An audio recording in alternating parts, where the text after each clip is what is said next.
Bonjour à tous, bonjour à toutes, bienvenue dans une nouvelle vidéo, j'espère que vous allez bien, j'espère que votre semaine s'est bien passée, que ce vendredi a été une magnifique journée pour vous. Une nouvelle vidéo sur la conférence de presse d'avant-match de Carlo Ancelotti, la conférence de presse qui traitait de la rencontre entre le Real Madrid et Osasuna qui se disputera demain à 21h. Allez, let's go, on y va!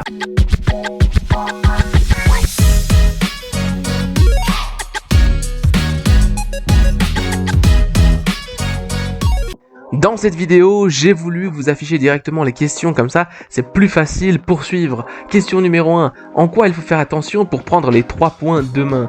De l'engagement, répond Carlo Ancelotti, une bonne attitude, car c'est un moment important de la saison, j'ai des bonnes sensations, on va se battre et on va tout faire pour gagner. Deuxième question, Kroos et Karim Benzema sont-ils disponibles pour demain? Et par rapport à ce qui s'est dit à Barcelone, ce cas de corruption arbitrale, vous voulez en parler? Non, je ne dirai rien là-dessus. Quant à Karim, il ne sera pas là pour fatigue, on préfère qu'il récupère bien et ne pas prendre de risques. Et Toni Kroos a la grippe. Hazard par contre sera disponible et il y a aussi le retour de Courtois dans les cages. Question 3. Des scandales de ce genre, toujours en référence à ce cas de corruption arbitrale à Barcelone qui est en train de faire parler de lui dans la presse catalane et en Espagne en général, des scandales de ce genre peuvent-ils affecter la Liga? Cela vous préoccupe? Non, ça ne me préoccupe pas. Ce qui me préoccupe, c'est le match de demain. Chacun doit faire son travail. Moi, je suis le coach. Je dois me focaliser sur la rencontre. Continuons avec 3 autres questions. Vous avez vécu en Italie l'affaire du Moneygate. Vous pensez que quelque chose comme ça peut affecter le football espagnol, que les gens commencent à douter de la compétition? Carlo répond que les gens aient des doutes, ce n'est jamais bon. Le sport doit être propre, juste. On y travaille tous pour que ça le soit. Ensuite, avec les problèmes récents de Benzema, pensez-vous inclure Álvaro Rodríguez dans l'équipe première? Carlo répond oui, il joue bien. Il n'était pas sur la dernière feuille de match car il jouait la Copa América Sub-20. Demain, ce joueur sera présent, c'est un profil qu'on n'a pas, il est très grand et très bon de la tête, il pourra sûrement nous aider. Autre question, on disait que l'équipe n'était pas au mieux de sa forme, on parlait même d'état critique, mais on dirait que ce n'est pas le cas. Qu'est-ce que vous en pensez? Carlo redit, on essaye de faire le mieux possible. Dans un bon moment, tu peux très vite passer à un mauvais moment. Quand tu es dans un bon moment, tu dois travailler au maximum pour continuer à performer. C'est ça la mentalité du Real Madrid. Avec 3 autres questions. Les blessures de Karim Benzema, comment on gestionne un tel joueur? Carlo répond, Benzema joue bien depuis le retour du mondial. Demain, malheureusement, il ne jouera pas, mais il n'est pas blessé. Il est fatigué, nous devons gérer au mieux ce type de fatigue post-blessure. Petit commentaire, on en a marre du fait que Benzema soit en fait tout simplement quand même, il devient un peu vieux et il faudrait avoir un 9 remplaçant de qualité. S'il vous plaît, Florentino, fait quelque chose. Question suivante. Semaine prochaine, il y a le match contre Liverpool. Tu prends combien d'heures dans ta semaine pour penser à cette rencontre-là, à la préparer? Va-t-on voir un 11 différent demain, vu le défi qui t'attend en Ligue des Champions? Carlo répond, je dédie 0 heure à la préparation du match contre Liverpool. D'ailleurs, on connaît très bien cette équipe. On a déjà joué beaucoup de fois contre eux.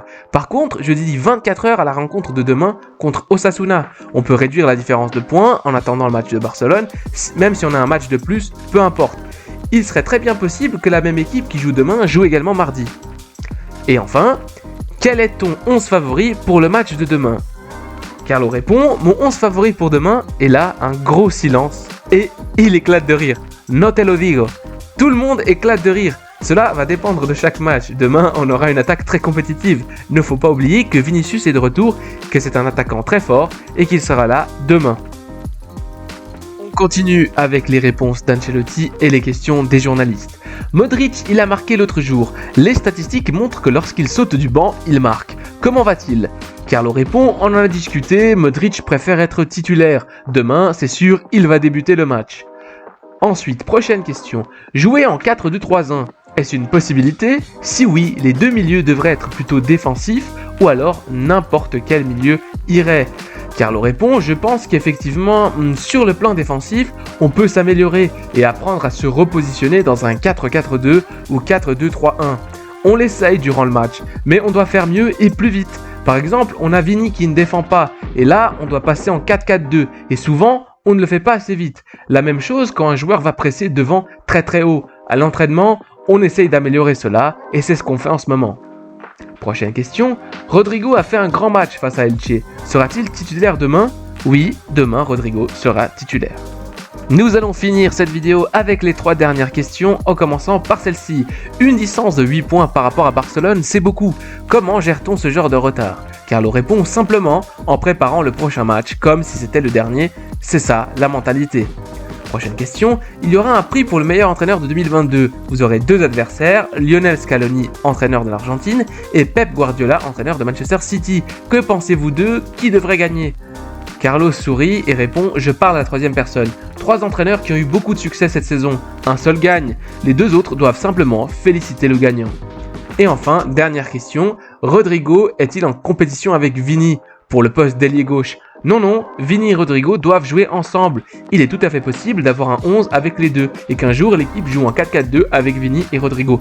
Moi j'y crois pas trop, mais en tout cas ça serait, pourquoi pas, une chose à tenter. Merci d'avoir écouté cette vidéo. Allez, à la prochaine. Ciao.